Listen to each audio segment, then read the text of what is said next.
Walang magandang maidudulot ang paghihiganti para lamang maipaglaban ang mahal mo sa buhay na namayapa na at kinitil ang buhay para sa ikabubuti ng lahat. Ito lamang ang magiging dahilan upang mawalan ka ng kontrol sa sarili. Mabuhay sa puot at galit. Hindi matahimik ang kaluluwa. Magandang araw sa iyo, Sir Casper, at sa mga tagapakinig mo. Ako po si Joshua. Tobong Samar at gusto ko pong ibahagi ang kwento ni Aling Choling na naghandog sa akin ang kapangyarihan ng kalamansi laban sa mga aswang. Taong 1979. Nakatira pa kami ng mga magulang ko sa may gulod at may ilang kilometro din ang layo sa bayan. Kaya naman sa tuwing nauutosan akong mamamalengke ng nanay ko, ay bago pa lang sumikat ang araw, ay naglalakad na ako dahil madalang panahon ang mga sasakyan. Hindi ko din maiiwasang magdala ng itak noon dahil nakakarinig ako ng mga kalos ko sa paligid. Ang mga panahong iyon ay usap-usapan sa bayan at iba naming mangilan-ngilang kapitbahay na may mga nakapaligid na aswang saan mang dako sa Samar. Kaya naman nagdudoble ingat ako sa tuwing nagsusulo akong pumupunta patungo sa bayan. Ang mga magulang ko ay abala sa pagbubukid at dahil nag-iisa kong anak, ay ako palagi ang naaatasan ng mga gawaing bahay. Nasa 16 na taong gulang pa lamang ako noon. Pero batak na ang katawan ko sa pagtatrabaho. Madalas ay nakakaliban pa ako sa klase sa may bayan dahil kinakailangan ko pang maghanap buhay at makatulong sa aking mga magulang. Nang makarating ako sa bayan at eksaktong kakaunti pa ang namimili sa palengke, ay hindi na ako nag-aksaya ng oras at namili na ako ng mga kailanganing sangkap sa pagluluto ng nanay ko. Inabot ako ng kalahating oras sa pagpili at pagkukumpleto ng mga rekado bago ako nakaisip na bumalik na sa gulod. Bago pa man ako abutan din ng tanghali sa paglalakad. Saglit akong napadaan sa dakong kinaroroonan ng pwesto ng matandang si Aling Choling na nagtitinda ng kalamansi. Wala pa siyang mga katabing tindera noon at tila may kausap siyang 2 lalaki na pilit siyang inuutosang magbigay ng pera sa kanila. Madalas kong nakikita sa pwesto sa palengke si Aling Choling. Kilala siya doon bilang tindera ng kalamansi. At kahit madalang ako makabili sa kanya, nagmamalasakit pa rin ako dahil likas na siyang mabait at palabati sa mga mamimili. Parati niyang kasama sa pagtatrabaho tuwing walang pasok ang apo niyang Dalagita. Pero ng mga oras na iyon, hindi ko pa nakikita ang kanyang presensya. Napansin ko na parang may pinagtatalunan sina Aling Choling at ang 2 binata. Hindi ko nagugustuhan ang mga nangyayari noon at mukhang may masama pang magaganap sa pagitan nilang lahat. Nagmatigas ang matanda kaya sinampal siya ng isa sa mga lalaki. Kamunti ka na siyang mabuwal mula sa kinatatayuan niya. Doon ko napagtanto na posibleng magnanakaw ang 2 lalaki. Lumingalinga ako at napansin ko na mangilan-ngilan pa ang mga tao at nagtitinda na magkakalayo pa ang mga pwesto. Pero nilakasan ko ang loob ko. Bago pa masaktan si Aling Choling ng 2 lalaking ito, nagsisigaw ako at humingi ng tulong. Naalarma ang ibang mga nagtitinda. Gayon din ang dalawang lalaki na maskulado at matatapang ang mga mata. Mukhang mga bihasa sa pakikipaglaban ang mga ito. Nakita nila ang ginawa ko, kaya bineltahan nila ako. Pero kahit na malalaki ang mga pangangatawan nila at mga mukha silang basagolero, ay hindi ko sila inatrasan. Binunot ko ang itak sa aking tagiliran at pinagbantaan ko sila na kung hindi nila titigilan ang matanda, ay siguradong mapipilitan akong kalabanin sila. Tinapunan ako ng masasamang tingin at pagkatapos ay nagpakawala sila ng nakakainsultong ngisi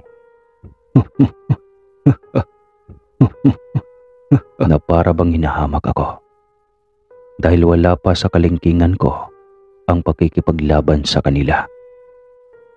Hindi ako umatras at nananatili ako sa aking kinatatayuan habang hawak ang aking itak.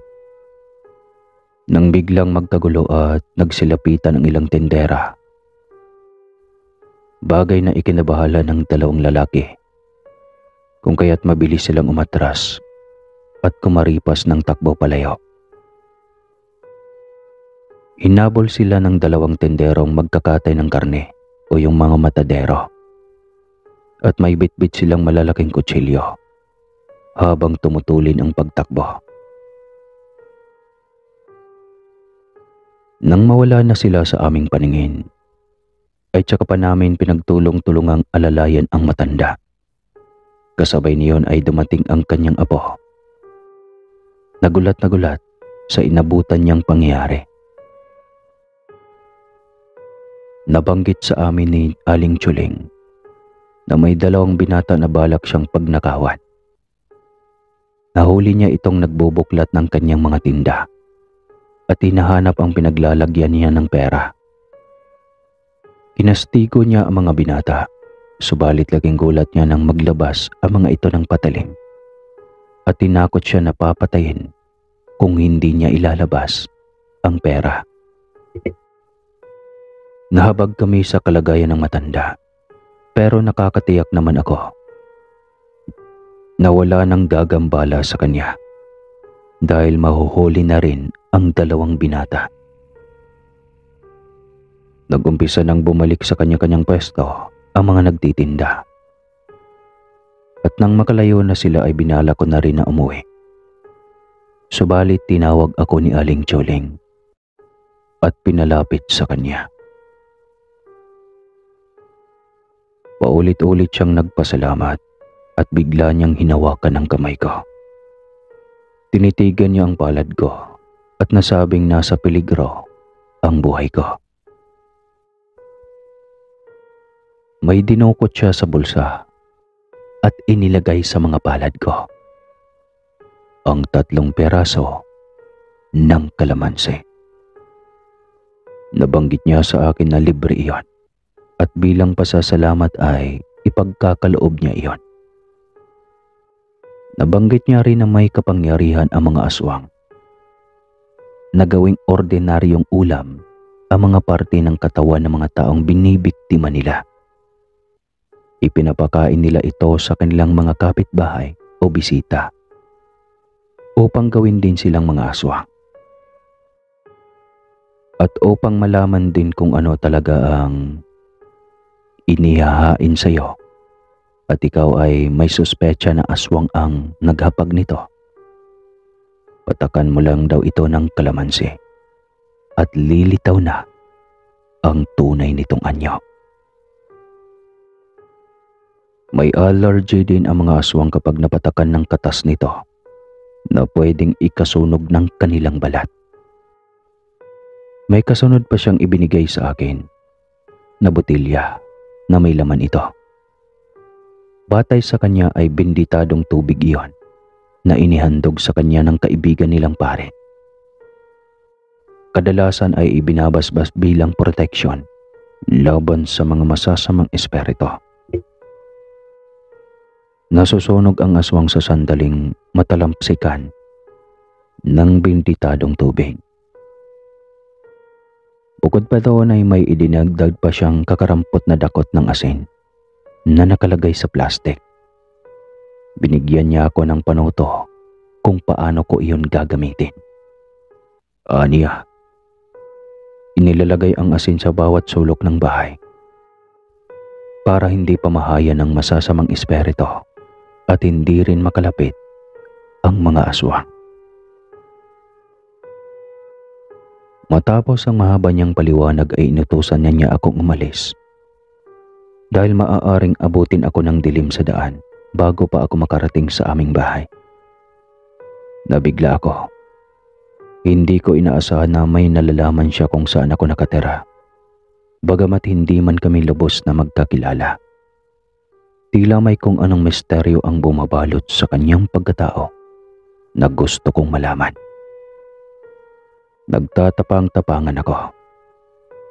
Ninais ko siyang usisain, subalit wala akong natamong anumang kasagutan.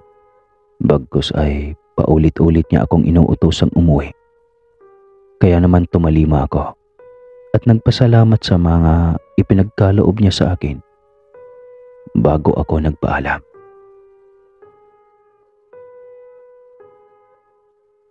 Naglakad ako sa kahabaan ng daan sa bayan at inabot na ako ng hapon bago ako nakarating sa madamo at masukal na kapatagan patungo sa gulod.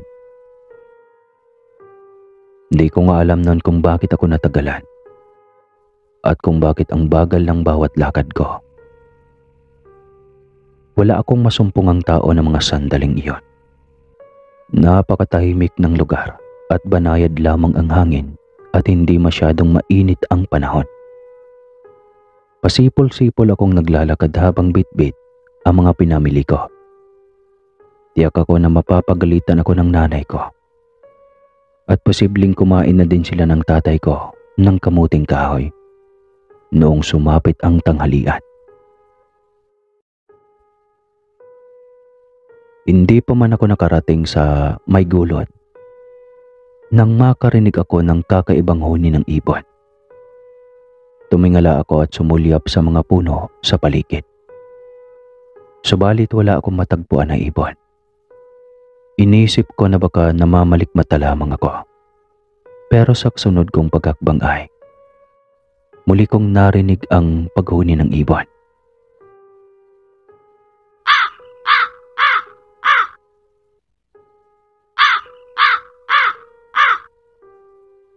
Napatingin ako sa dakong kalayuan at napansin ko na papalubog na pala ang araw.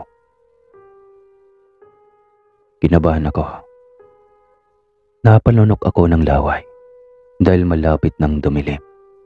At ang kinakatakot ko pa ay baka may lumitaw na aswang sa harapan ko. Kaya binilisan ko pa ang paglalakad ko. Ayaw kong abutin ng dilim sa may kakahuyan dahil mas lalo pa ako mapahamak sa kamay ng mga nilalang na di ko kilala. Pagkatapat ko sa maraming punong kahoy ay may narinig na naman ako ng mahinang ungol at yabag ng mga paa. Uwari ko ay may sumusunod sa akin pero hindi ako makatiyak sa bagay na iyon dahil mas iniisip ko na baka residente lamang iyon na gustong makisabay sa paglalakad ko. Nagpatuloy pa rin ako sa paglalakad at hindi ako lumingon sa likuran ko dahil ayaw kong makakita ng kahit anumang nilalang sa paligid. Dali-dali akong naglakad. Nang makarinig ulit ako ng sunod-sunod na pagsipol ng sino mang nasa likuran ko. Nagtaasan ang mga balahibo ko sa katawan. Damagandong ang malalakas na kaba sa dibdib ko. Pero hindi ako huminto sa paglalakad. Ngunit hindi niya ako tinitigilan. Naririnig ko din ang mga yapak ng paa na nagmamadali at mukhang gustong-gusto niya akong maabot. Bago pa ako mapasigaw ng mga sandaling iyon, ay kinuha ko ang isang kalamansi pati ang itak ko sa tagiliran. Tinusok ko ang kalamansi at nang tumulo ang katas nito, ay tsaka ako tumalikod at hinarap ang nilalang. Nagulat ako at halos manlamig ang aking buong katawan nang matitigan ang isang nilalang na sa sobrang lansa, makapal at maalambre ang buhok, napupuno ng maraming matutulis na mga ngipin ang bibig, at talagang nanlilisik ang mga matang namumulat, namimilog pa ito. Bigla siyang lumapit sa akin, kaya piniga ko ang kalamansi at hustong tumama iyon sa tigkabila niyang mga mata. Umangil ang aswang habang tinatakpan ang kanyang mga mata. Inihanda ko ang aking sarili at hinawakang mabuti ang itak. Nakapikit ang mga mata ng aswang habang pinapakiramdaman ang paligid. Mukhang nabulag ko yata, kaya hindi niya magawang imulat ang mga mata.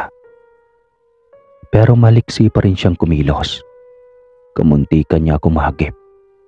Malakas pa rin ang pakaramdam niya, kaya naman umisip ako ng paraan kung paano ko malalabanan ang nilalang na ito. Kung hahayaan ko lamang siya ay tiyak na mapapatay pa siya ng ibang tao na magagawi sa lugar na iyon. Kaya naman nang muli niya akong atakihin, ay walang pagdadalawang isip na tinagpas ko ang ulo niya.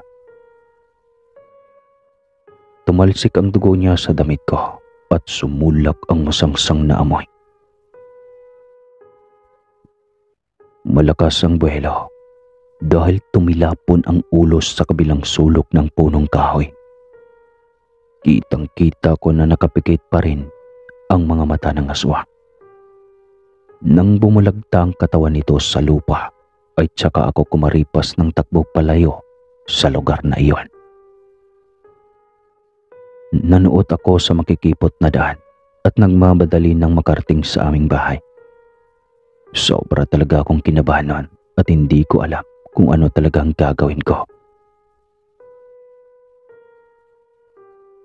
Makalipas ang ilang minuto, ay nakaabot na ako sa bakuran ng aming bahay kubo.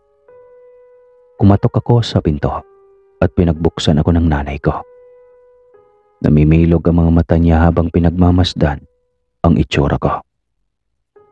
Tinanong niya ako kung anong nangyari at kung bakit punong-puno ng dugo ang damit ko. Hindi ako kaagad nakasagot, bagkus ay nagmano ako sa kanya at dumiretso na sa loob ng bahay.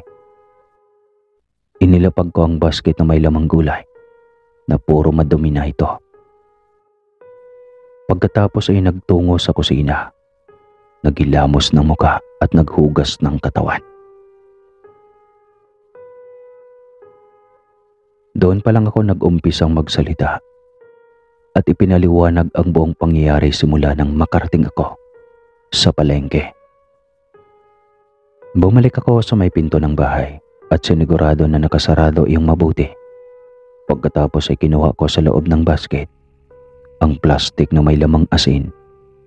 Kasunod ay isinaboy ko ang asin sa may pinto, dingding, at iba pang sulok ng bahay.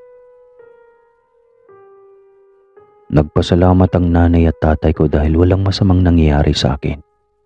Pero nangangamba sila sa kaligtasan naming mag-anak. Gabi na noon, kaya naman maagang nagluto ang nanay ko gamit ang mga sangkap na nabili ko sa palengke. At pagkatapos ay nagsalo-salo na kami sa hapunan. Hindi na kami nagpaabot pa ng hating gabi at nagpahinga na kami sa takot na baka nasundan ako ng iba pang aswang. Kinaumagahan, hindi na muna ako pinalabas ng bahay ng mga magulang ko. At sila na muna ang nagtrabaho. Kaya naman ako na lang ang nag-aasikaso ng mga gawaing bahay.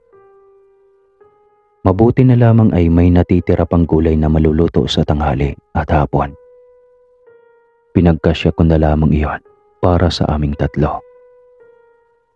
Mabuti na lamang at sa tagal ko nang nananatili sa aming bahay, ay walang masamang nangyari sa akin.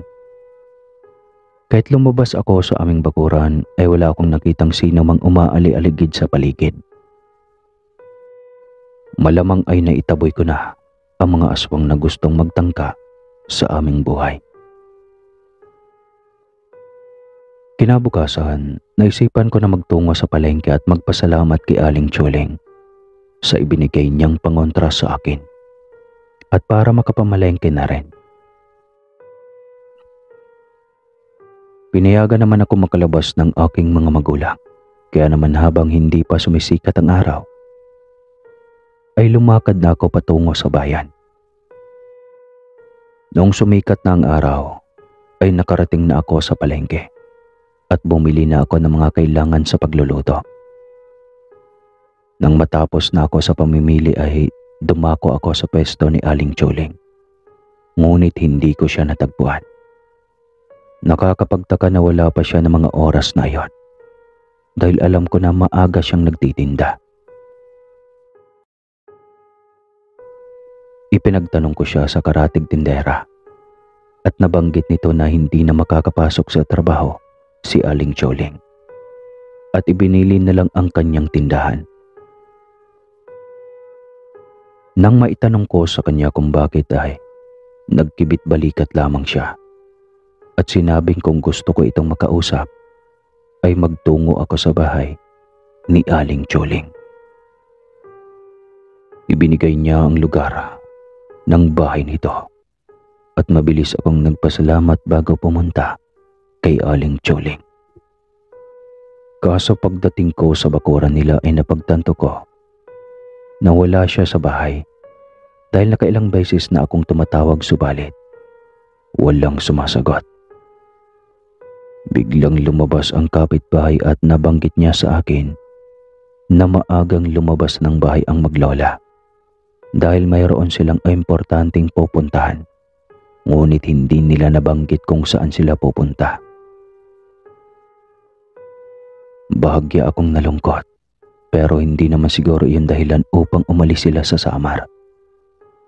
Kaya naman nag-iwan na lang ako ng mensahe sa kapitbahay ng matanda bago ako tuluyang umalis. Naglakad na naman ako at nang makarating ako sa masukal na kapatagan ay parang bumigat ang pakiramdam ko. Pero mas minabuti ko na lang na magpatuloy sa paglalakad sa lugar na iyon dahil wala na akong ibang madadaanan patungo sa gulod. Ano ba yung gulod? Luminga-linga ako sa paligid subalit wala akong nasumpungang aswang. Hanggang sa makasalubong ako ng mag-asawa. Sa tingin ko ay nasa 40 anyos na sila at medyo malulupit ang kanilang mga mata. Tinanong nila ako kung saan ako nakatira at tubugo naman ako na sa gulod ang kinatitirikan ng bahay namin. Tumango ang mag-asawa at nagpaalam na sila sa akin. Ipinagpatuloy ko pa rin ang aking paglalakad at nung medyo nakakalayo na ako ay doon ako nakarinig ng mga yabag ng paa.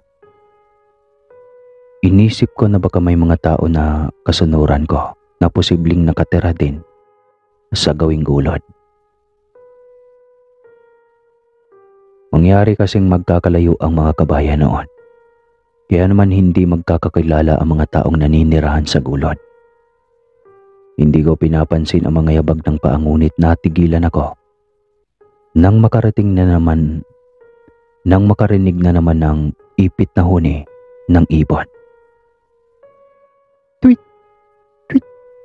Tweet! Kinatuban ako ng hindi iyon pangkaring. Kinatuban ako na hindi iyon pangkaraniwang ibon at hindi iyon nalalayo sa maniniktik na mensahero ng aswang. Tumingala ako sa langit at napapansin ko na dapit hapon na naman at mukhang nalalapit na ang paglubog ng araw. May sumitsit sa likuran ko. Psst! Psst! Psst! At mukhang ako ang tinatawag niyon. Kaya napilitan akong lumingon. Mula sa may tabi ng isang matayog na punong kahoy ay nakatayo ang mag-asawa na nanlilisik ang mga mababangis na mata.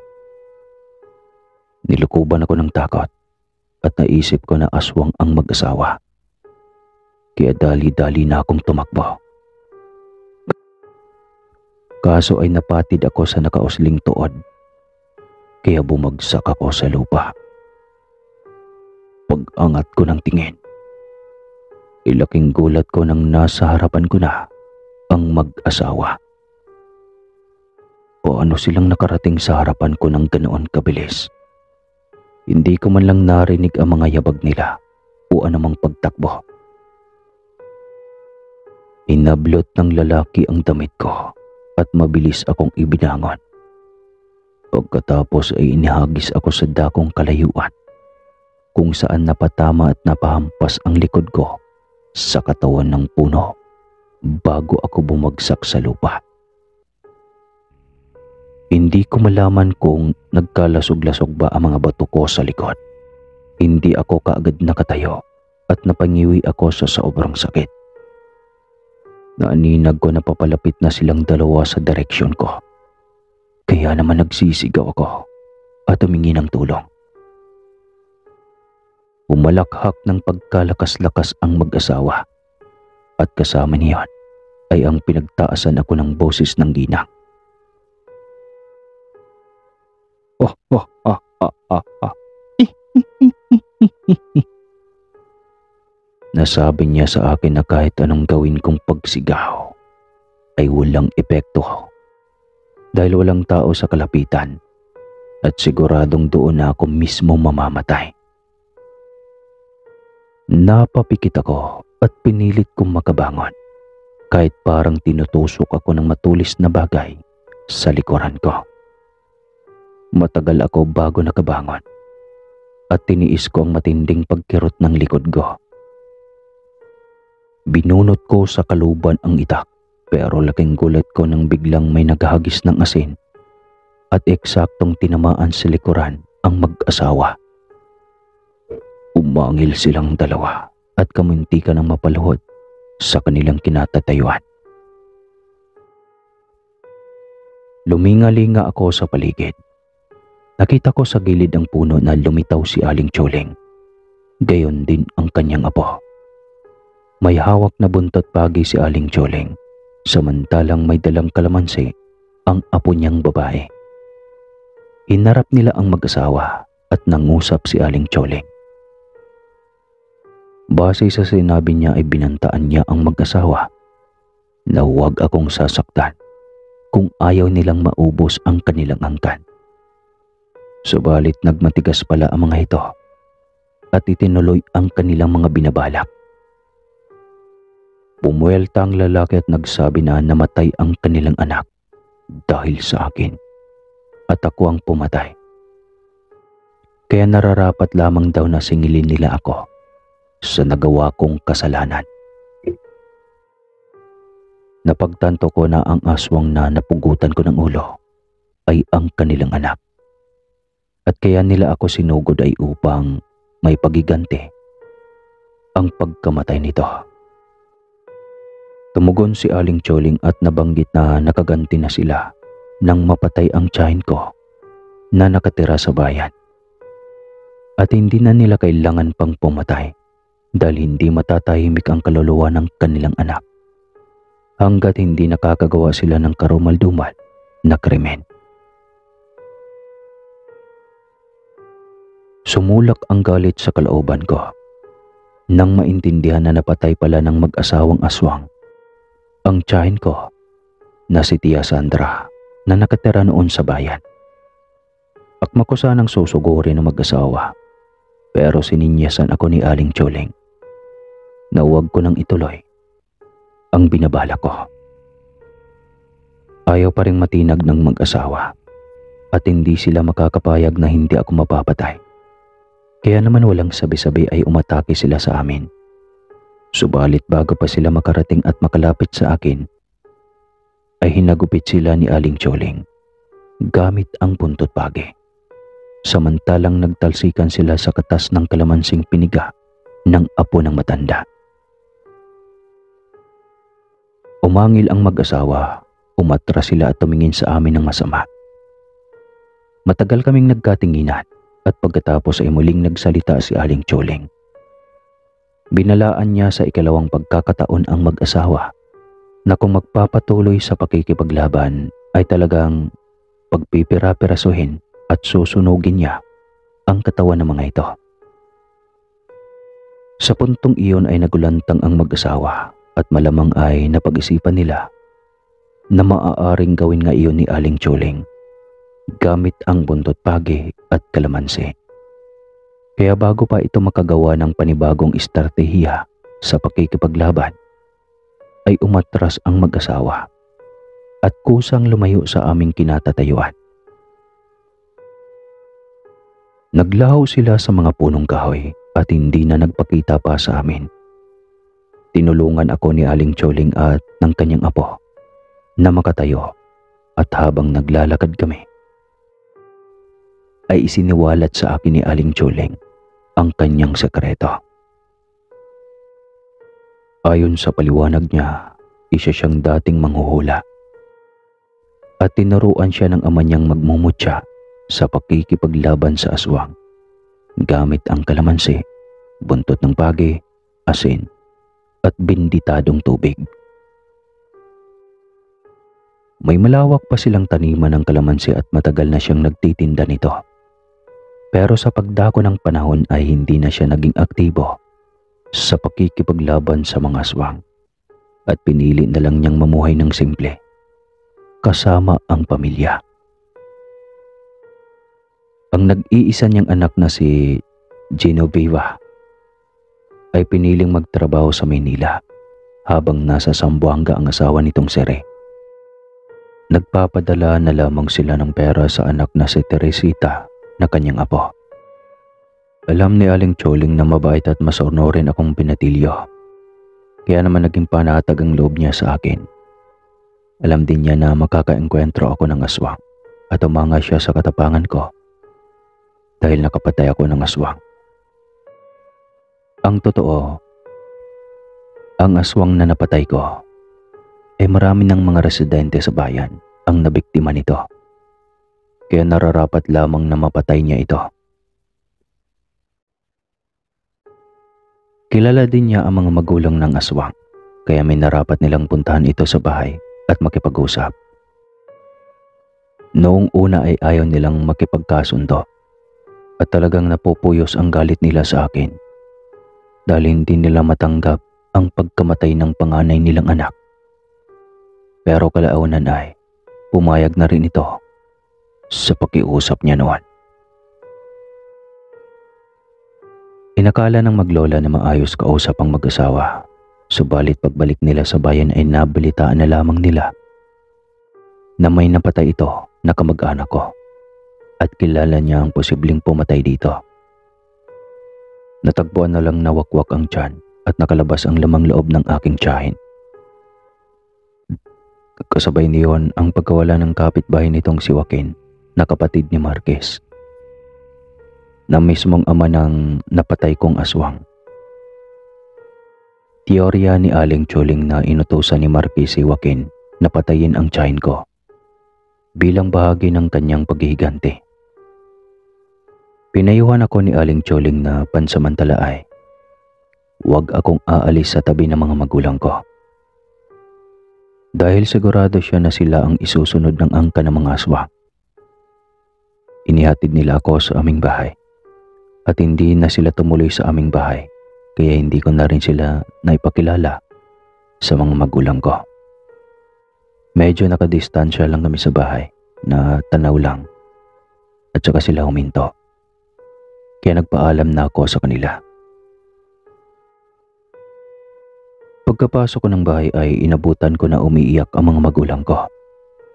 Nilapitan ako ni nanay at nabanggit niya sa akin na pinatay ng aswang si Tia Sandra at kinakailangan naming magtungo sa lamay sa kinabukasan. Tumalima naman ako at hindi ko nabanggit sa kanila ang tungkol sa katotohanan ukol sa pagkamatay ng tiyahin ko.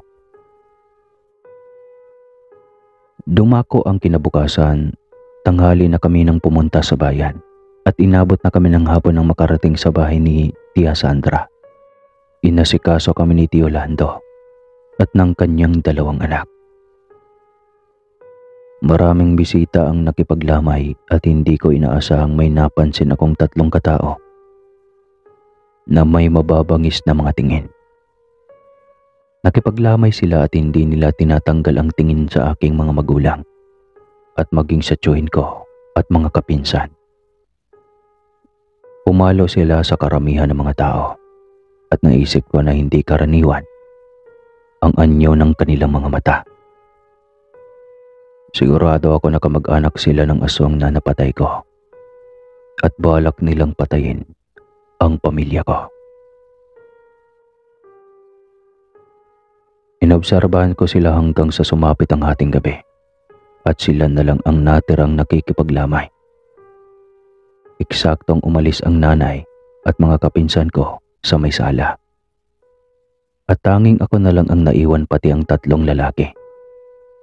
Tumayo sila at nagbagong anyo. Lumago ang mabalahibo nilang mga katawan. Kinuha ko ang binditadong tubig pati ang itak. Binalaan ko silang huwag lumapit kung ayaw nilang masaktan. Subalit patuloy sila sa paglapit sa akin. Hindi nagtagal at biglang may kumatok sa pinto. Naulinigan ko ang tinig ni Aling Choling at biglang natigalgal ang 3 aswang. Inutusan ko si Aling Choling na pumasok sa loob dahil hindi pa nakasarado ang pinto. Pumihit ang seradura at bumungad si Aling Choling, dala ang buntot pagi. Kasama niyang apo na may hawak na itak. Sa mahina at pabulong na tinig ay sinabihan niyang umalis ang mga aswang dahil ayaw niyang dumanak ang dugo bilang respeto sa patay. Alam niyang planado at ipinag-utos ni Marquez ang paggambala sa lamay at hindi pa talaga ito sumusuko. Sa paghihigante kahit wala ng saysay ang ipinaglalaban nito. Umangil ang mga aswang pero hindi nagtagal. Ay tumalima sila sa mga sinabi ni Aling Choling at mapayapang lumisan sa lamay. Biglang lumabas ang mga kamag-anak ko at inabutan nila kami ni Aling Choling. Doon ko na ipinagtapat sa kanila ang buong katotohanan na lubos nilang ikinagimbal. Pero sa kabila ng lahat ay binigyan ni Aling Choling ng proteksyon ang buong bahay. Umusal siya ng orasyon at hinagisa ng asin ang bawat sulok ng bahay. Nagpasalamat naman ang mga kamag-anak ko at inalok silang maglola na magkape. Bagay na hindi nila tinanggihan kasi masarap daw yon. Totoo ba? Lumipas ang 2 araw ay dumating ang iba pang mga kapatid ni Tia Sandra at hindi na pinatagal pa ang lamay. Sa 3 araw ay inilibing si Tia Sandra at hindi na kami muling ginambala pa ng mga aswang. Nanumbalik kami sa dating ordinaryo naming buhay. Hindi na rin nangangamba na gabihin sa pag-uwi dahil kargado ako ng proteksyon ni Aling Choling at hindi na ako nakakaengkwentro ng aswang sa daan. Lumipas ang 2 buwan, nabalitaan ko na lang sa mga kapwa tendera ni Aling Choling na kinuha na pala ito ng anak niya patungo sa Maynila kasama ang apo nito. Nalungkot ako pero naging positibo pa rin ako dahil sa wakas ay makakasama din niya ang kanyang pamilya. Kasabay niyon ay napag-alaman ko sa iba kong nakakasalubong na tsismosang residente. Sa may gulod na umalis na din ang mag-asawang pinapaniwalaang aswang sa aming lugar. At mukhang kasama ng mga ito sa kanilang pag-alis si Joaquin at iba pang mga kamag-anak. Masaya na rin ako sa balitang iyon dahil sa wakas ay wala ng aswang na mambibiktima sa aming lugar at hindi na rin mapapahamak ang aking buong angkan. Dito na po magtatapos ang kwento. Maraming salamat po sa inyong pakikinig. lubos na gumagalang. Joswing.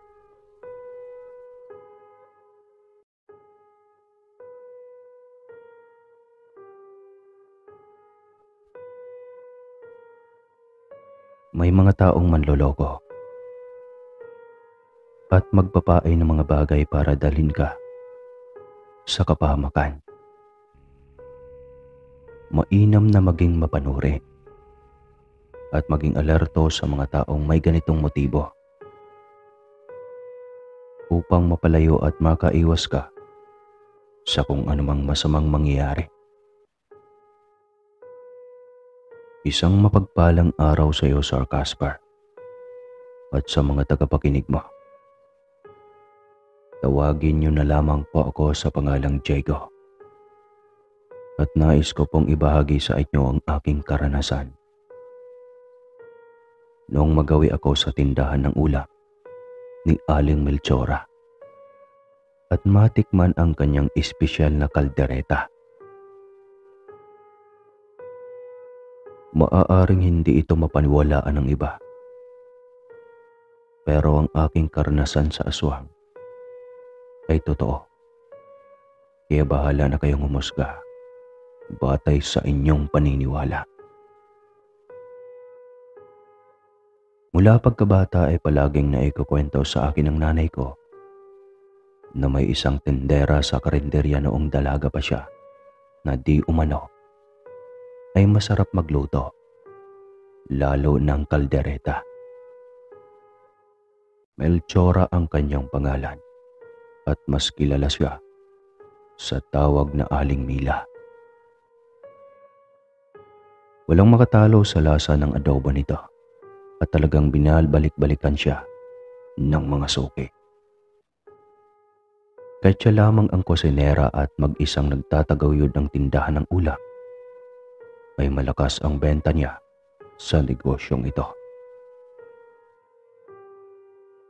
Kaso noong makapag-asawa ang nanay ko ay nabalitaan na lamang niya na sumama na si Aling Mila sa kanyang asawa sa Capiz dahil nagdadalang tao na siya.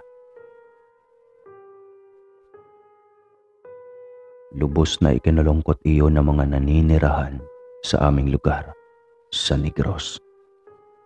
Pero lumipas ang ilang taon ay bumalik si Aling Mila kasama ang apo nitong si Ana para magtayo na naman ng panibagong karinderya. Nagalak ang dati nitong suki. Medyo nainis ang ibang mga nagluluto sa ibang karinderya dahil may panibago silang kakompetensya sa mga suki.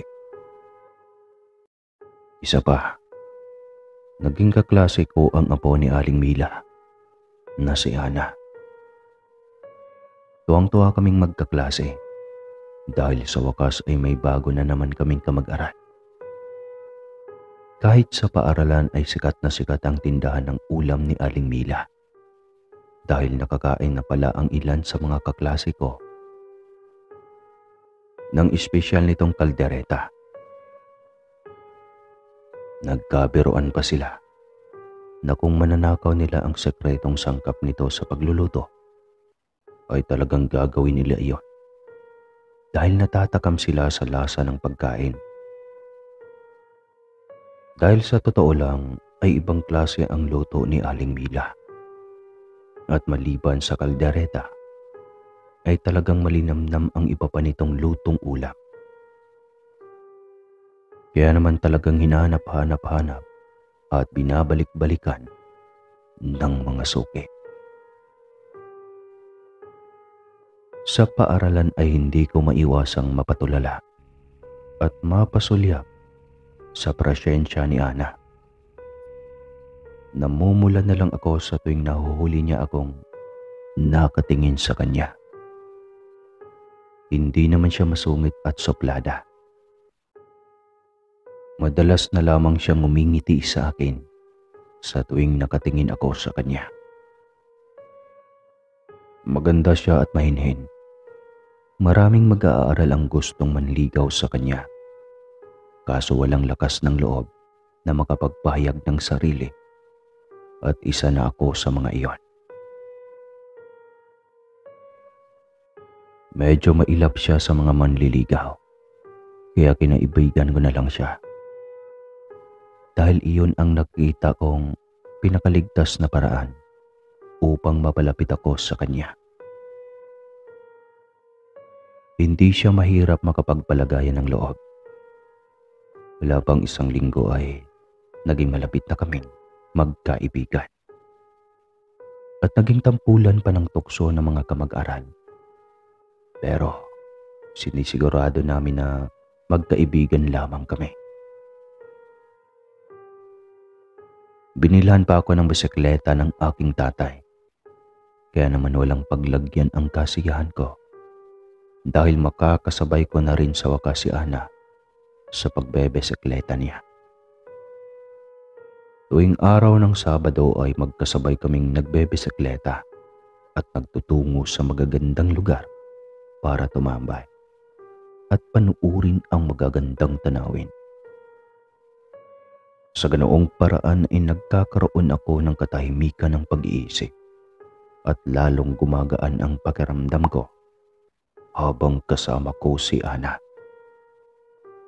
Minsan ay isinama niya ako sa karinderya kung saan formal kong nakilala ang kanyang lola. Marami silang suki noon at pinagsilbihan na muna nila ang mga iyon bago nakipagkwentuhan sa akin si Aling Mila.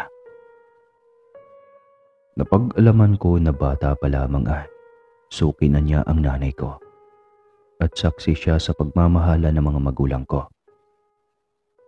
Ginagawa pa nilang tagpuan ang karinderya at madalas silang kumakain doon bago naging magkasintahan.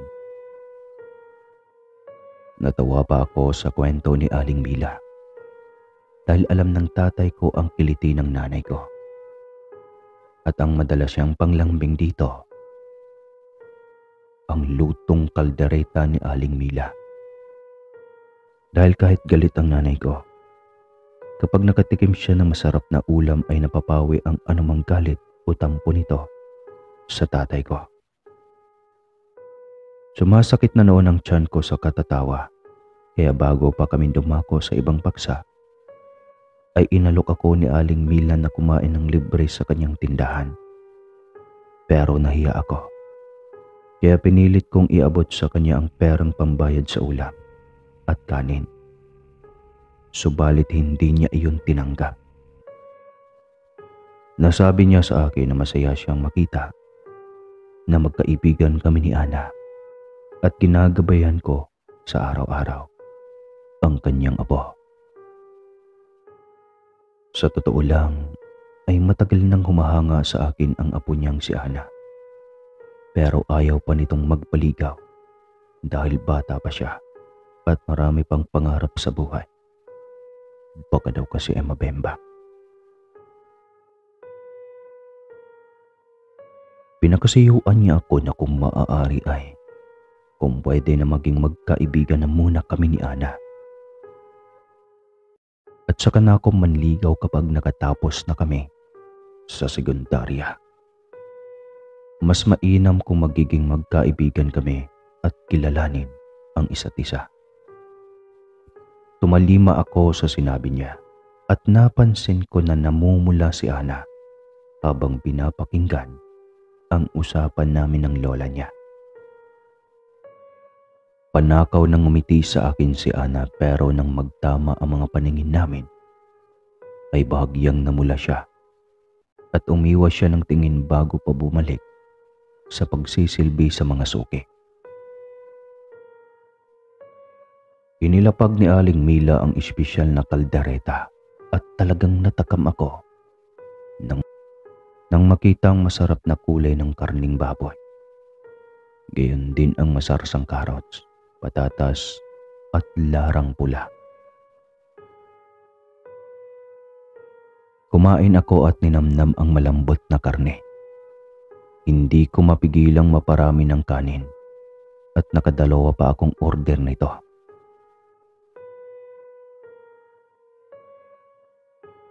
Tuwang-tuwa sa akin si Aling Mila. hanggang sa maubos ko ang ulam at kanin. Busog na busog ako sa mga oras na iyon at nagpasalamat ako sa libreng pagkain. Nakakwentuhan pa kami gayon din ni Ana bago ako tuluyang nagpaalam sa kanila. At pinayuhan ako ni Aling Mila na bumalik sa mga kasunod na araw para matikman ang espesyal niyang luto.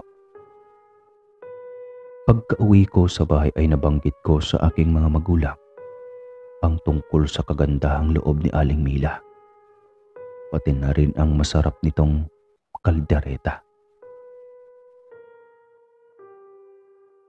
Natuwa ang mga magulang ko at inutusan ako na bumili sa susunod na pagkakataon sa karinderya ng adobo nito para matikman din nila. Sumapit ang hating gabi at binangungot ako. Sa panaginip ko ay tinubuan ako ng malalagong balahibo sa katawan at naging maalambre ang mga buhok ko. Naging ganap akong aswang at kumain daw ako ng napakaraming tao.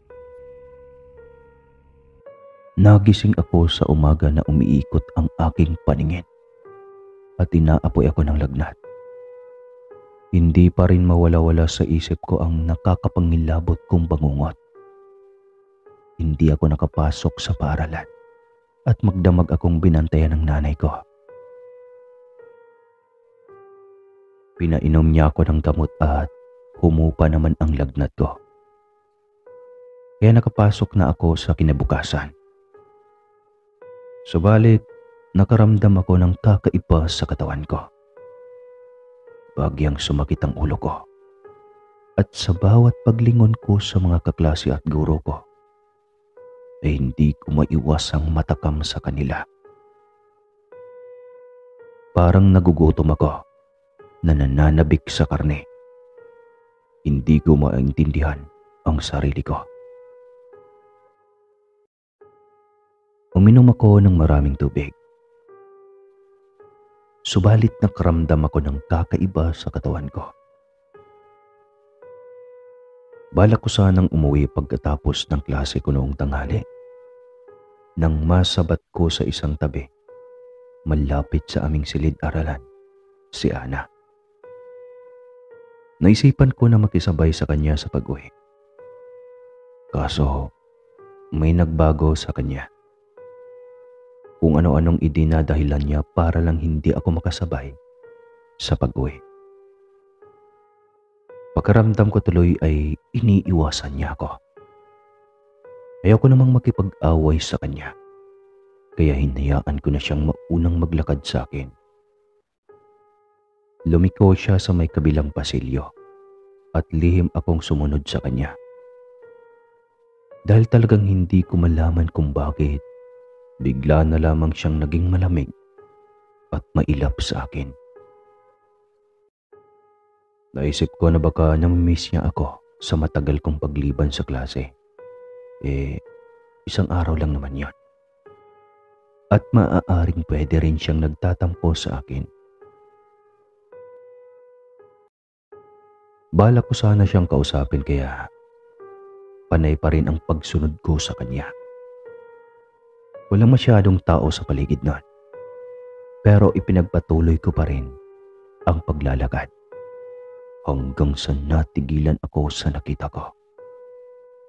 Napansin ko sa isang sulok na magkahawak kamay sina Luis at Ana.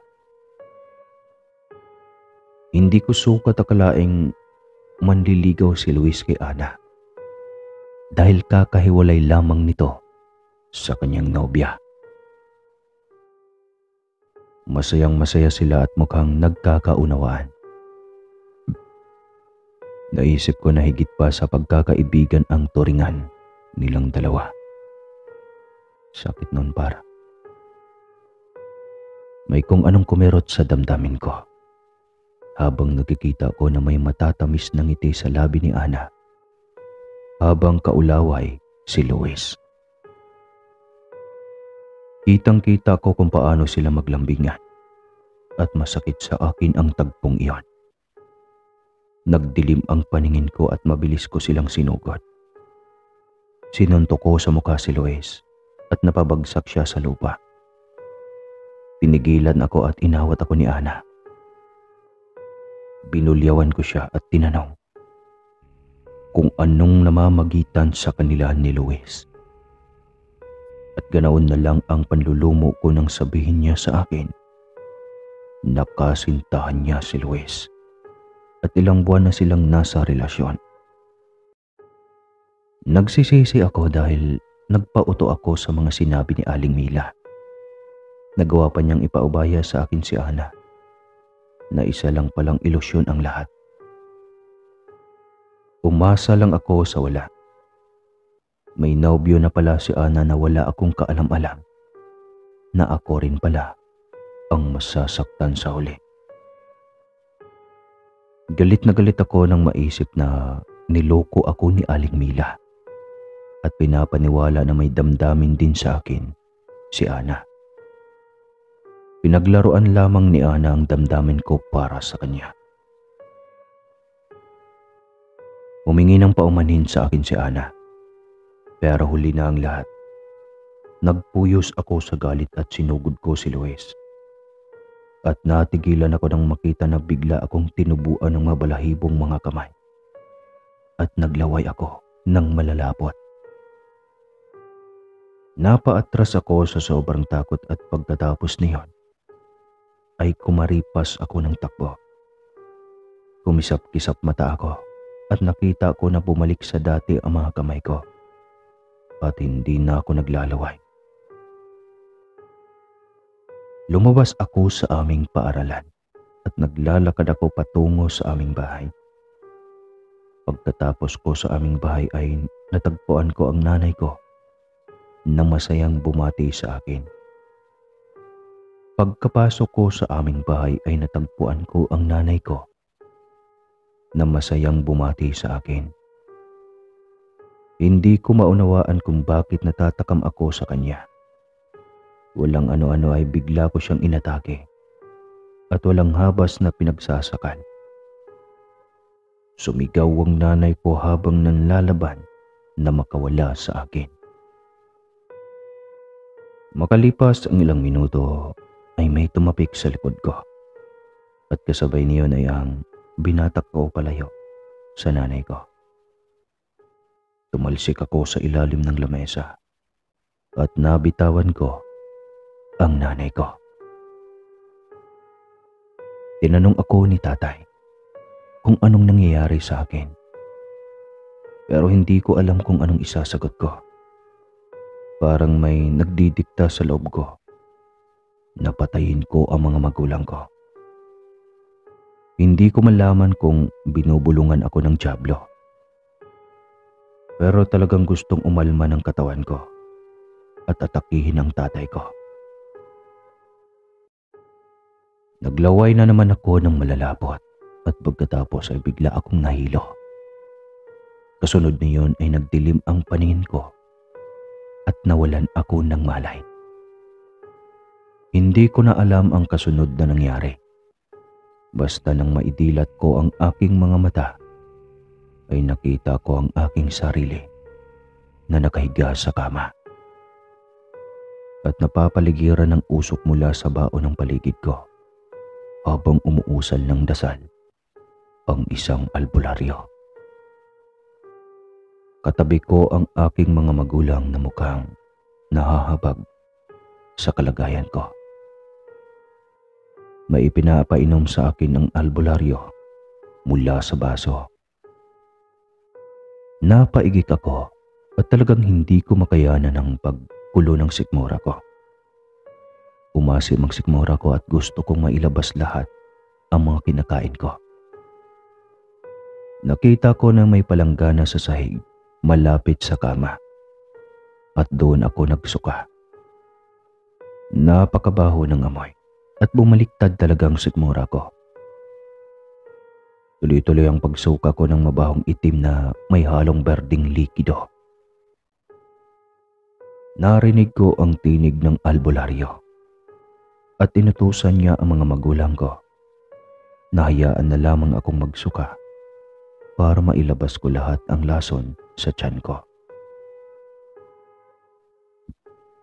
Nilapitan ako ng nanay ko at hinagod ang likuran ko habang walang tigil ako sa pagsusuka.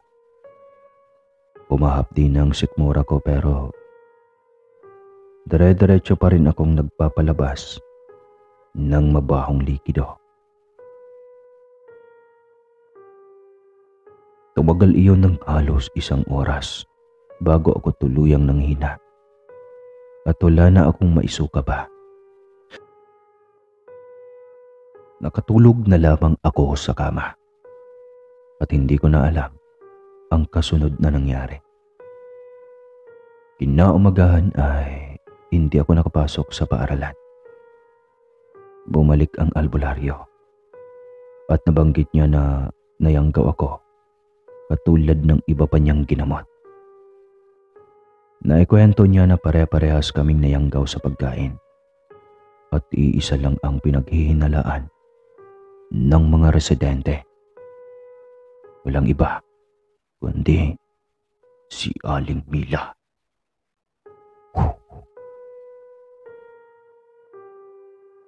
Mayroong nakapagsabi sa mga residente sa amin na noong nakabalik si Aling Mila sa aming lugar ay dumami ang krimen ng pagkawala at pagpaslang sa mga tao. At ang pagkaalam ng taong nagbigay ng impormasyon ay kilala niya ang pamilya ng napangasawa ni Aling Mila. Aswang ang angka nito at posibleng nahawaan ng tendera nang magtungo ito sa kapis noong makapagluwal siya ng anak. Nagulantang ako sa nalaman ko, lalo pat nabanggit niya sa akin na lahat ng palatandaan para mayanggaw ay nakita na niya sa akin. At dahil Ilonggo si Mang Usting na gumamot sa akin, ay pinapaniwalaan niya ang paniniwala sa kanyang bayan.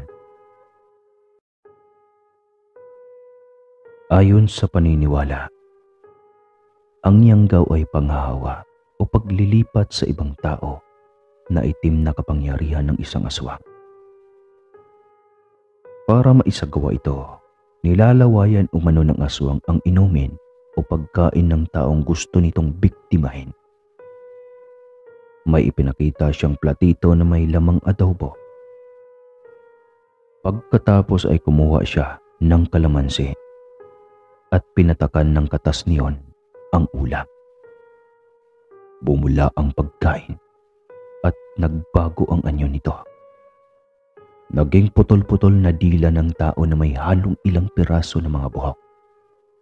Batay kay Mang Usting, galing ang kaldereta sa karinderya ni Aling Mila na binili ni Francis na nakatira sa bayan bago siya tuluyang mayanggaw. Ginamot na muna niya ang binata at hiningi ang ulam upang maging ebidensya na talagang aswang si Aling Mila. Dagdag pa niya, hindi malayong kawangis ni Aling Mila ang kanyang apo. Natauhan ako sa sinabi niya at ganoon na lang kabilis na nawala ang paghanga ko kay Ana.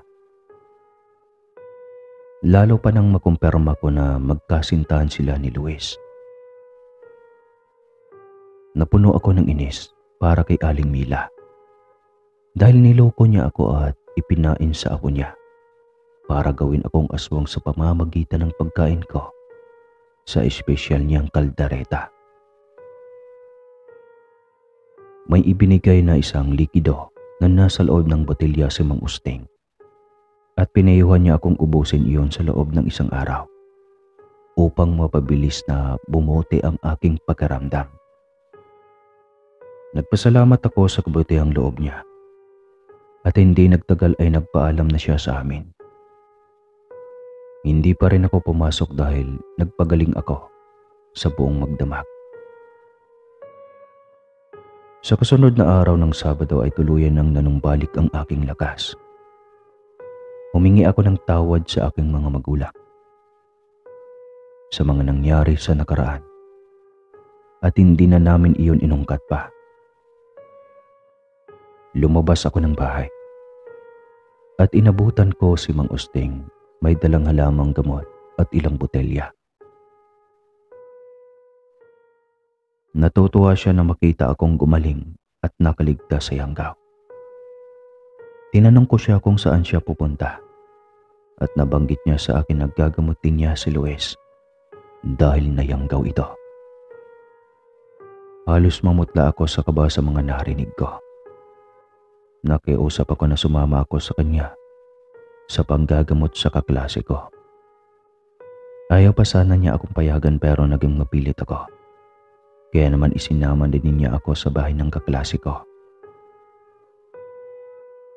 Pagkadating namin ay agad kaming pinapasok ng nanay ni Luis na ilang araw na itong tinatrangkaso at ang malala pa ay pagkagising nito sa umaga ay bigla itong naglalawan at inaatake silang mag-asawa.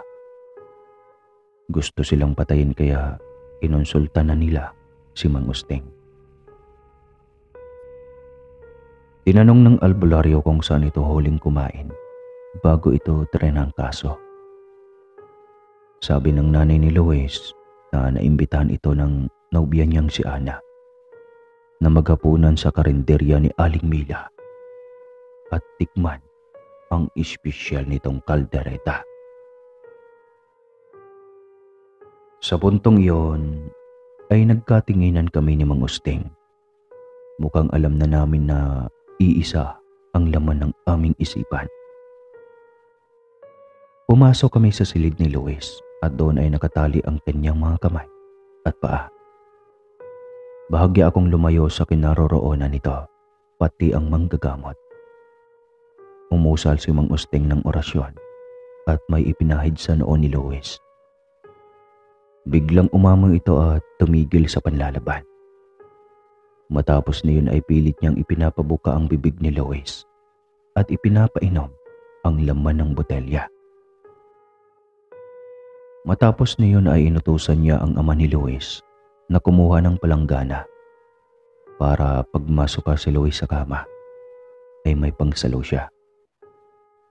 Dali-daling lumabas ng silid ang ama at kaunting sandali ay madala na siyang palanggana.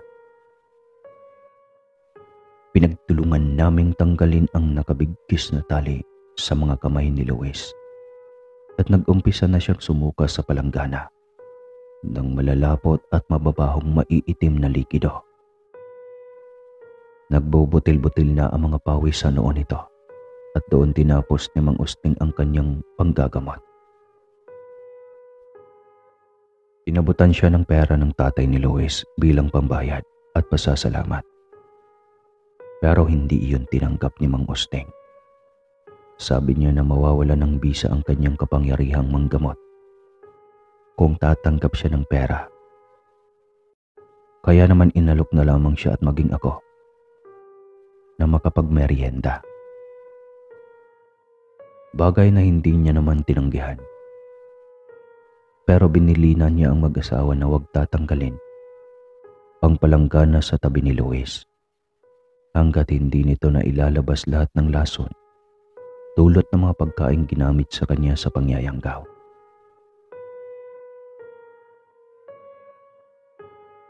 Tumalima ang mag-asawa at sinamahan kami ng ama ni Luis sa may hapagkainan kung saan naghanda siya ng masasarap na merienda. Matapos naming makakain ay magalang kaming nagpasalamat sa mag-asawa bago kami tuluyang umalis. Pagkabalik ko sa bahay ko ay nabanggit ko sa mga magulang ko ang pagsama sa bahay ni Luis. At nasabi ko rin ang pangyayanggaw dito ni Aling Mila. Sumulak ang inis at puot ng mga magulang ko lalapat. Sariwa pa sa isip nila ang mga pinagdaanan ko sa nagdaang araw. Inagabihan, bago ako matulog ay nagpasalamat ako sa Diyos sa pamamagitan ng pagdarasal. Hindi ako pala simba subalit palagi kong isinasa puso ang pananalig at pagsamba sa Diyos. Nang makatapos ako ng magdasal ay Doon ko nararamdaman ang kaluwalhatian. Nakatulog ako ng mahimbing at payapa ang isip. Kinabukasan, lumabas ako sa aming bahay at nakasalubong ko sa daan sila Brian at Kelvin. Nabanggit nila sa amin na nagkaroon sila ng pagsusulit at sa ibang araw na ako pasasagutin sa pagsusulit ng aming guro. Dagdag pa nila sa mga ipinahayag sa akin na naghiwalay na sina Ana at Lois dahil na-discover na Lois na aswang si Aling Mila. At bukod sa kanya ay nakayanggaw din ang matanda ng maraming suki sa kanyang tindahan ng ulam. Pagkaramdam ko noon ay nabunutan ako ng tinik dahil nabigyan din ng linaw ang lahat at napigilan na din ang kasamaang ginagawa ni Aling Mila sa mga tao. Nagpaalam na muna ako sa mga mag-aral ko at bumalik ako sa aming bahay. Pagkabalik ko ay inibutan ko sa sala na nag-uusap ang nanay ko, pati ang kapitbahay naming si Aling Rosita. Nalaman ko na humingi ng tulong ang mga kapitbahay na ipetisyon na paalisin si Aling Mila, pati ang apo nito sa aming bayan. Dulot ng sunod-sunod na insidente ng pangyayanggaw sa mga tao. Pero bago pa makapagdesisyon ang kapitan, ay bigla na lamang nawala ang maglola sa kasunod na araw. Sarado na ang karinderya at walang nakakaalam kung anong oras sila umalis. Marahil ay natakot ng maglola na alam na ng buong mamamayan ang kanilang ginagawa. At posibleng bumalik na sila sa kapis sa kanilang pamilya. Sa pagkakataong iyon ay biglang nawala ang pagtingin ko kay Ana. Lalo pat nalaman ko na nagkaroon siya ng kasintahan. Marami pa naman akong iba pang makilalang babae na masigit pa sa kanya at babaeng hindi ako sasaktan at tatanggapin ako ng buong buo. Malay natin, baka nakikinig lang siya ngayon. Bumalik sa tahimik at ordinaryo ang pamumuhay namin. Nailigtas din ang buhay ng mga nayanggaw at umunlad ang mga negosyo sa pagkakarinderya dahil wala na silang ibang kakompetensya sa pagluluto ng masasarap na ulam. Pagkabalik ko sa paaralan ay nakausap ko si Luis at humingi ako ng kapatawaran sa pananakit ko sa kanya. Binaliwala niya iyon at naunawaan din niya ang parehas naming naging kalagayan. Inakala niya na mabuti at respetadong babae si Ana, ngunit nilinlang lamang siya nito. Parehas lamang kaming binilog ang ulo para ipain kami kay Aling Mila upang gawing aswang. Mas masakit ang ginawa sa kanya ni Ana dahil ginawa pa siya nitong nobyo. Pero sa kabila ng lahat ay naging positibo pa rin siya sa buhay pagkatapos siyang makaligtas sa pangyayanggaw. Nagpatuloy ako sa pag-aaral. At bago pa ako manggibang bayan para makapag-aral sa kolehiyo, ay nasaksihan ko pa ang malaking pagbabago sa aming bayan. Naging wais din ako sa babaeng liligawan at sinisigurado ko na hindi ako pasahin at mamahalin ako sa kabila ng mga problema at pagsubok na kakaharapin ko. Nagkaroon ako ng nobya noong dumako ako sa 3 bahagdan sa kolehiyo. Kaklase ko siya at magkatulad kami ng kurso. Legal din kami sa paningin ng aming mga magulang. Tinanggap niya at naunawaan ang pinagdadaanan ko sa nakaraan. At kahit kailan ay hindi niya ako iniwan. Kahit marami kaming pinagdaan ng problema sa aming relasyon, hindi niya ako sinukuan at pinagsawaan. Lausya ang pangalan niya at nakita ko ang matyaga niyang pagmamahal at pagpapahalaga sa aming relasyon hanggang sa makatapos kami sa pag-aaral. Nang makahanap kami sa Maynila ng maayos na trabaho at makaipon ng pera na pantulong sa aming mga pamilya, ay tsaka kami nakaisip na magpakasal. Hindi na ako nabigo sa aking ikalawang pag-ibig at siya ang naging ina ng aking mga anak. Hanggang dito na lang po ang kwento. Maraming salamat po sa inyong pagsubaybay.